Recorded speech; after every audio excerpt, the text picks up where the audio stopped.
Oke, video ini akan menjelaskan bahwa fungsi linear dan fungsi kuadrat akan menghasilkan output yang berbeda.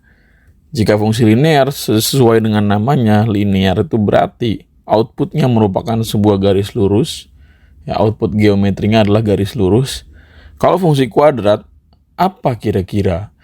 Ya, berarti fungsi kuadrat itu menghasilkan kurva. Tahu dari mana, Be? Bisakah dibuktikan? Oh, bisa. Di video ini kita akan membuktikan bahwa fungsi kuadrat memiliki output dalam bentuk kurva. Ya. Secara dasar ya, fungsi kuadrat itu ya, cara menggambar kurvanya sederhana sebenarnya. Tinggal kita substitusikan nilai domainnya, nanti dia akan otomatis titik-titik dari range ataupun daerah hasil itu akan membentuk sebuah kurva. Itu. Bentuk umumnya itu adalah ya Y sama dengan AX kuadrat plus BX plus C. Ini adalah bentuk umum daripada fungsi kuadrat. Nah, bagaimana cara menggambarnya? Nah, untuk menggambarnya kita misalkan di sini ya. Ya, misal kita memiliki nilai X yang beranggotakan min 2, min 1, 0, 1, 2. Oke. Nah, setiap anggota X disubstitusikan ke dalam fungsi. Sehingga ya, nilai Y yang pertama untuk X sama dengan min 2 adalah Y sama dengan ya, misalnya sorry, ini fungsi kuadratnya kita misalkan dulu ya. Misalkan fungsi kuadratnya berapa ya? Sorry, ini kelewat. Ya, misal bentuk fungsinya adalah Y sama dengan X kuadrat min 3X min 10. Atau yang gampang yang ini dulu deh. X kuadrat min 1 dulu deh. Ya, kesusahan kayaknya kalau bentuknya kayak tadi. Oke. Berarti Y sama dengan min 2 kuadrat dikurang 1. Berarti 4 kurang 1 berapa? 3. Ya, maka titiknya ini adalah min 2,3. Lanjut, ketika X min 1, Y sama dengan min 1 kuadrat dikurang 1. 1 dikurang 1, 0. Maka titiknya adalah min 1,0. Lanjut. Ketika X-nya adalah 0, Y sama dengan 0 kuadrat min 1 sama dengan 0 kurang 1 berapa? Min 1. Berarti ini adalah 0, min 1. Lanjut. Ketika X-nya 1, berarti Y sama dengan 1 kuadrat min 1. Berarti berapa? 1 kurang 1 ya 0. Berarti titiknya adalah 1,0. Ketika X-nya 2, berarti Y sama dengan ya 2 kuadrat min 1. Berarti 4 kurang 1 berapa? 3. Berarti ini titiknya adalah 2,3. Nah, sekarang kita buat atau kita plotkan ke dalam sebuah diagram Cartesius. Oke. Nah, kita lihat ini adalah sumbu Y, ini adalah sumbu X. Pertama itu ada min 2,3. Nah, X-nya min 2 berarti di sini. Nah, 3, 3-nya berarti di sini. Nah, ini titiknya. Lanjut, min 1,0. Min 1 X-nya berarti ini. nolnya berarti di sini juga gitu. Terus 0,-1, y-nya 0. X-nya 0, y-nya yang -1, berarti di sini. Nah, lanjut. 1,0, X-nya 1, y-nya 0, berarti di sini. Terus 2,3, berarti ini 2, X-nya, y-nya 3. Nah, kalau garis ini, kalau titik-titik ini kita hubungkan, jadi apa? Nah, akan menjadi sebuah kurva. Ya, cuman cacat ini gambarnya ya. Kalau ini diterusin bakal jadi kurva. Ya. Ini. Iya, anggap saja sempurna adik-adik. Ya. Melenceng dikit nggak apa-apa lah. Tapi yang penting ya kita tahu bahwa benar bahwa fungsi kuadrat itu menghasilkan kurva. Ya, outputnya berupa kurva. Yang jadi pertanyaan, apakah harus secara manual kita buat ya? Apakah harus kita buat secara manual seperti ini? Ya nggak mungkin dong, ya kan? Nah, maka kita buat di sini ya bagian-bagian penting dalam fungsi kuadrat. Pertama adalah ini. Ini adalah titik puncak. Titik puncak. Nggak harus ke atas, bisa juga ke bawah. Titik puncak ya itu XP dan YP. Terus apalagi nih? Dua ini nih. Yaitu apa? Titik potong pada sumbu X. Titik potong pada sumbu X. Ketika suatu kurva berpotongan dengan sumbu X, maka y-nya harus 0. Lihat. Ya, -1,0, 1,0. Nah, ini kan yang berpotongan dengan sumbu X, maka y-nya harus 0. Gitu. Ya. Nah, ada lagi sebenarnya. Kita bisa bikin langkah pencegahan kalau apa? Kalau kurva itu berpotongan dengan sumbu y, maka x-nya yang 0 gitu. Ya, jadi jika kurva atau gini, titik potong ya pada sumbu y, maka x-nya yang 0 gitu.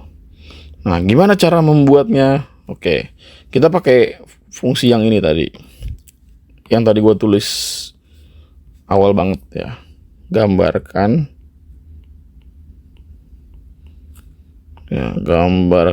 kurva dari,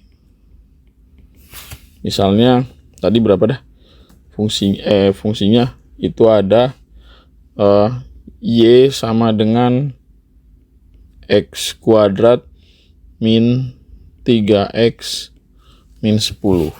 Oke. Nah, nggak perlu kita berasumsi x-nya harus berapa supaya dapat y-nya, lalu titiknya digabung-gabung. Jadi ada rumusnya sebenarnya. Oke, langkah pertama apa? Tentukan titik, atau gini ya, kita tentukan dulu nilai a dari fungsi kuadrat tersebut adalah 1, b-nya adalah -3, c-nya adalah -10. Oke, terus nilai diskriminannya ya, ini udah diajarin di fungsi di persamaan kuadrat ya. Ya. Jadi nilai diskriminannya itu adalah 1 b kuadrat min 4ac. Ya. Kalau kalian ya masih ingat di persamaan kuadrat tuh kita udah belajar tentang nilai diskriminan gitu. Atau bisa kalian tonton di playlist pengetahuan kuantitatif dari mana asalnya konsep diskriminan. Oke, berarti ini -3 kuadrat min 4 dikali a dikali c-nya -10. Berarti 9 ditambah 40, sehingga nilai d-nya adalah Nah, oke, sekarang kita cari ya titik potong ya tipot pada sumbu Y. Maka X-nya yang 0. Berarti Y sama dengan 0 kuadrat min 3 dikali 0 min 10. Maka Y-nya adalah min 10. Jadi titik potongnya adalah 0, min 10. Kita udah dapat petunjuk pertama. Ya. Yang kedua, ya, titik potong pada sumbu sumbu X sehingga Y-nya yang 0. Ya, sumbu X maka Y-nya yang 0. Berarti 0 sama dengan X kuadrat min 3X min 10. Faktorin. Yaitu ya kalau difaktorin X min 3 X min 5 ya X plus 2. Sehingga titiknya adalah ya berdasarkan akar-akar ini. Jadi 0 sama dengan X min 5 atau X plus 2 sama dengan 0. Jadi ini X-nya sama dengan 5 atau X-nya sama dengan min 2. Kita dapat 2 titik lagi sebagai petunjuk, yaitu titik potong terhadap sumbu X ya. Berarti ini titiknya adalah 5,0 dan ini berarti min 2,0.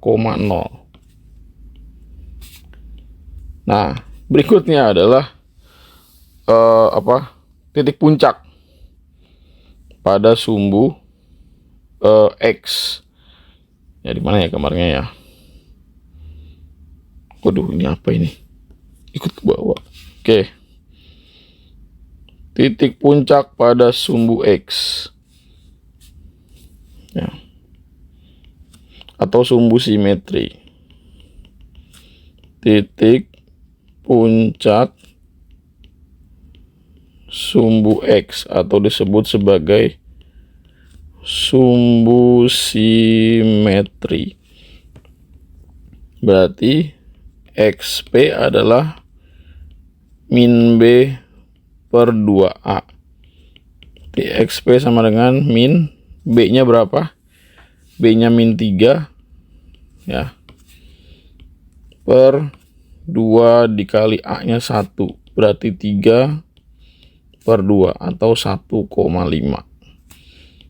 Nah, ini titik puncaknya pada sumbu X atau sumbu simetrinya. Nah, sekarang untuk titik puncak pada sumbu Y berapa? Nah, titik puncak sumbu Y. Nah, ini adalah rumusnya YP sama dengan min D per 4A. Ya, kita anggap aja ini rumus ini benar gitu. Ntar di video PK tuh bakal dijelasin kenapa titik puncak pada sumbu Y itu rumusnya begini. Gitu. Nah, sekarang min D-nya berapa tadi? 49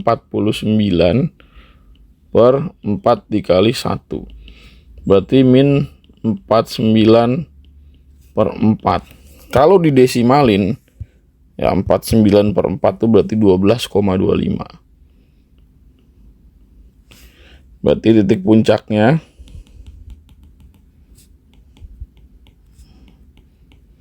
kurva ya, titik puncak kurva itu ada di 1,5 ya 12,25 itu. Nah, sekarang kita gambar ya. Kita gambar